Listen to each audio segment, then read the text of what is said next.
नमस्कार, मैं हूं आनंद नरसिम्हन और हम देश की राजधानी दिल वालों की दिल्ली में मौजूद हैं और यहां पर केंद्रीय विद्यालय में आपका स्वागत है और एक खास विषय है जिसकी वजह से हम यहां उपस्थित हैं और हमारे साथ हैं केंद्रीय मंत्री union minister for road transport and highway Shri Nitin Gadkari ji. नमस्कार।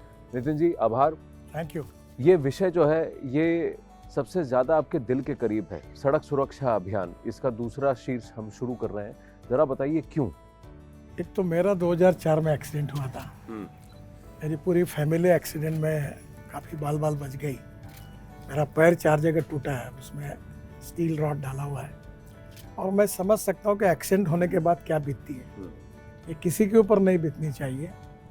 हमारे देश में बहुत बड़े प्रमाण पर 5 लाख एक्सीडेंट्स होते हैं, 1,68,000 लोग मर जाते हैं, उनकी जान बचनी चाहिए। इसी भाव से मैं 10 साल से इसमें काम कर रहा हूँ और हमें सब जगह अच्छा सफलता मिली है। इसमें अभी जितनी मिलनी चाहिए उतनी नहीं मिल पाई। चलिए, let's start walk towards the interaction. कुछ खास बच्चे हैं।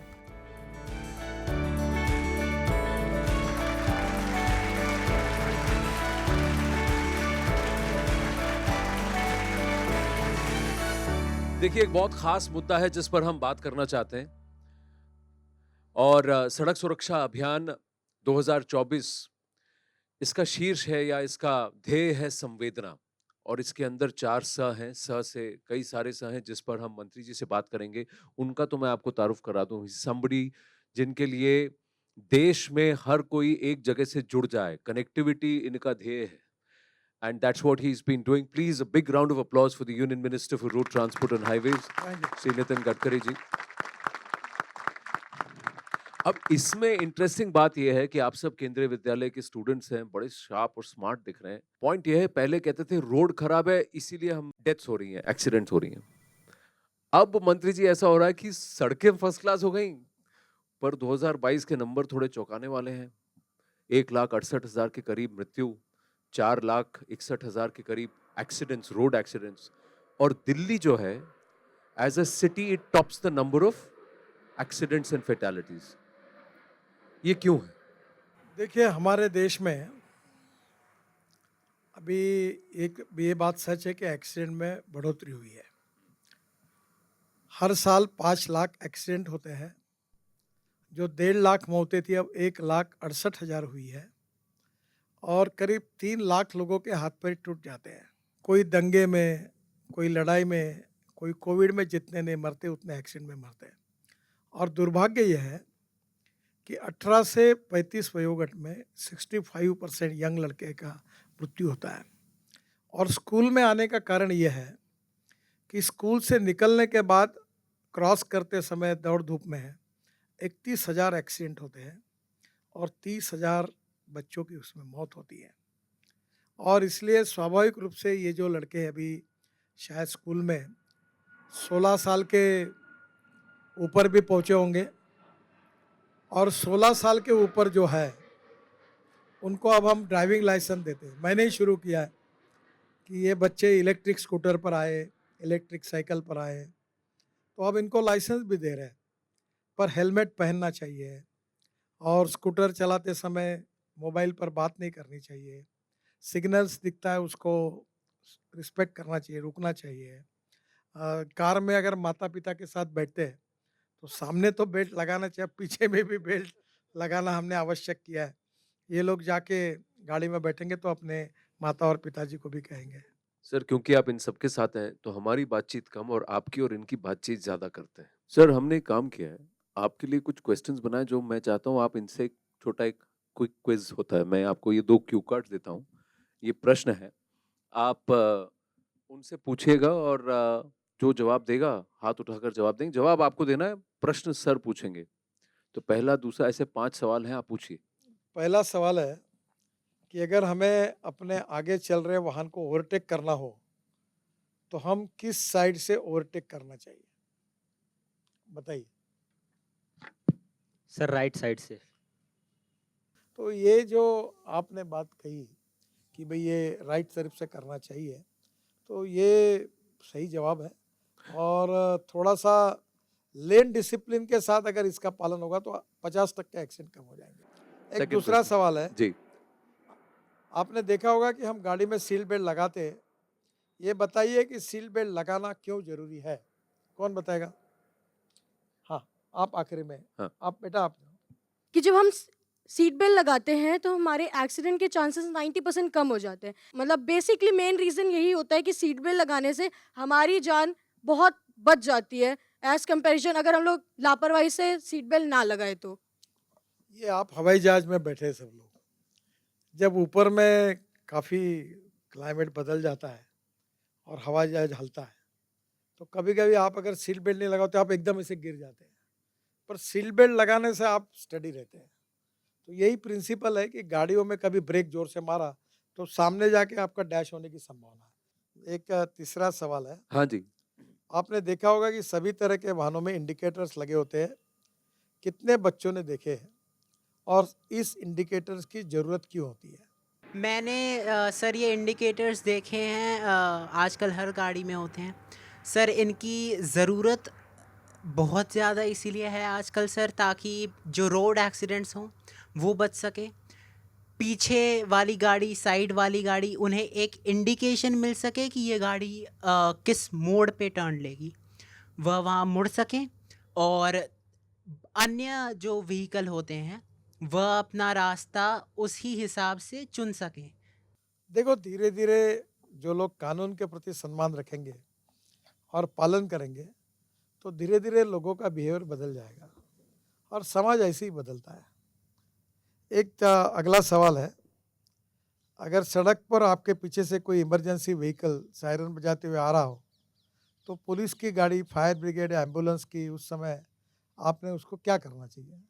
अगर ऐसे कोई इमरजेंसी में हमारे पीछे एम्बुलेंस या फिर पुलिस होती है तो हमें फिर साइड देना चाहिए ताकि वो लोग जल्दी से आगे जा सकें। जान बहुत महत्वपूर्ण है। जान है तो शान है। अगर जान चली जाएगी तो कोई मतलब नहीं। तो आप लोगों को बदलने का भी काम करिए और खुद नियमों का पालन करिए। आप जैसी जनरेशन अगर ये करेगी तो धीरे-धीरे हम मुझे लगता है हमारे देश में एक्सीडेंट की संख्या एकदम कम हो जाएगी। मेरा नाम मानव राज है। आप देश के road transport and highway minister हैं और आपने बहुत सारे काम किए हैं। इन सारे कामों में आपके सामने एक सबसे बड़ी कठिनाई क्या आई? मैंने कभी बहुत ज़्यादा सोचा नहीं। मेरा एक स्लोगन है मेरे ऑफिस में, I like people who can get the things done. और दूसरी एक बात मैं जीवन में याद रखता हूँ कि there are some people who convert problems into opportunities and there are some people who convert opportunities into the problems. Problems. तो मैं ये कैसा हुआ, क्या हुआ, ये कैसे नहीं होता। बहुत ज्ञानी लोग रहते हैं, समाज में नहीं, देश में नहीं और सरकार में भी होते हैं। ये कैसे नहीं होता? मैं बोलता ये कैसे नहीं होता इसका ज्ञान मत दो, ये होना है ये बताओ। I like people who can get the things done. तो मैं एक बात, आप कभी मुंबई गए होंगे, तो एक मुंबई से पूना मैंने हाईवे बनाया और एक मुंबई में एक समुंदर में ब्रिज बनाया, वर्ली बांद्रा। तब मैं 95 में था और 55 फ्लाईओवर्स बनाए। तो मेरे पास पैसे नहीं थे, कुछ नहीं था। तो एक पत्रकार ने पूछा, आपके पास पैसे कितने हैं? मतलब 5 करोड़। कितने दिन में बनाओगे? मतलब 2 साल में। बोला प्रोजेक्ट 3600 करोड़ नहीं, उस आज के 40,000 करोड़। पैसे नहीं, कुछ नहीं, तुम कुछ भी बोल रहे हो, क्या है तुम्हारे पास?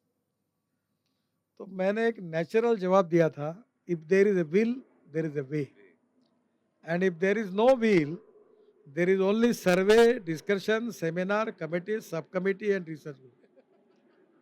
तो लाइफ में वो वनडे क्रिकेट जैसा खेलो, टेस्ट क्रिकेट जैसा नहीं।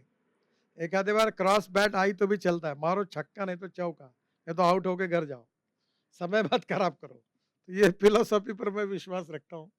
प्रॉब्लम्स आते हैं, उसको सॉल्व करने की कोशिश करने हो जाते हैं। प्रॉब्लम्स को देखकर रोना नहीं चाहिए। अगला प्रश्न है शिवांश। शिवांश। सर मेरा प्रश्न था कि अगर हमारे सामने कोई एक्सीडेंट हो जाए तो उस समय हमें क्या करना चाहिए? तुरंत रुककर उसकी मदद करनी चाहिए। वहाँ से इमरजेंसी का जो फ़ोन होता है, आजकल हमारी एम्बुलेंसेस आती है नंबर पर, आपको मालूम है कि दिल्ली में कौन-सा नंबर है, या उसको तुरंत फ़ोन करना चाहिए और उनको बचाने की कोशिश करनी चाहिए। ये सोचिए, अगर ऐसा वक़्त अगर मेरे साथ हुआ, कभी-कभी ऐसा होता है, एक्सीडेंट होता है, वो आदमी पड़ा हुआ रहता है, 2, 3, 4 घंटे उसको कोई उठाता नहीं और मर जाता है। आज जो उसके साथ हुआ वो और किसी के साथ हो सकता है। तो हम तुरंत रुककर उसको मदद करें।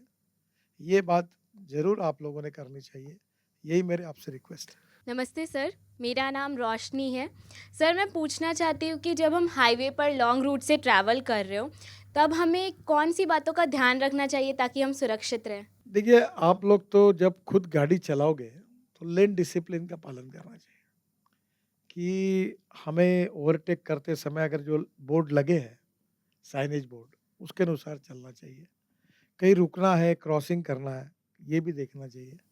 अगर आप गाड़ी में नहीं पर हाईवे के आजू बाजू में रहते होंगे तो रोड क्रॉस करते समय हाईवे के ऊपर चढ़कर, वो क्रॉस बैरियर के ऊपर चढ़कर, ये कभी नहीं करना चाहिए। स्पीड में गाड़ी आती है, हमारे शहर में भी ऐसे कुछ रोड होते हैं कि जहाँ हमको क्रॉस करना पड़ता है। देखिए, रूल्स ऑफ द रोड जो है वो आपकी सुरक्षा के लिए है, आपकी जान की सुरक्षा के लिए। मैं जीवन में उसका पालन करूंगा। ये अगर आपने तय किया तो आपकी भी जान बचेगी और लोगों की भी बचेगी। मेरा नाम मनस्वी है और मैं आपसे ये पूछना चाहूँगी कि जैसे स्कूल्स होते हैं और बाकी एजुकेशनल इंस्टीट्यूशंस होते हैं, तो वो रोड पर सेफ्टी बढ़ाने के लिए क्या-क्या कर सकते हैं? क्या-क्या मेजर्स कदम उठा सकते हैं?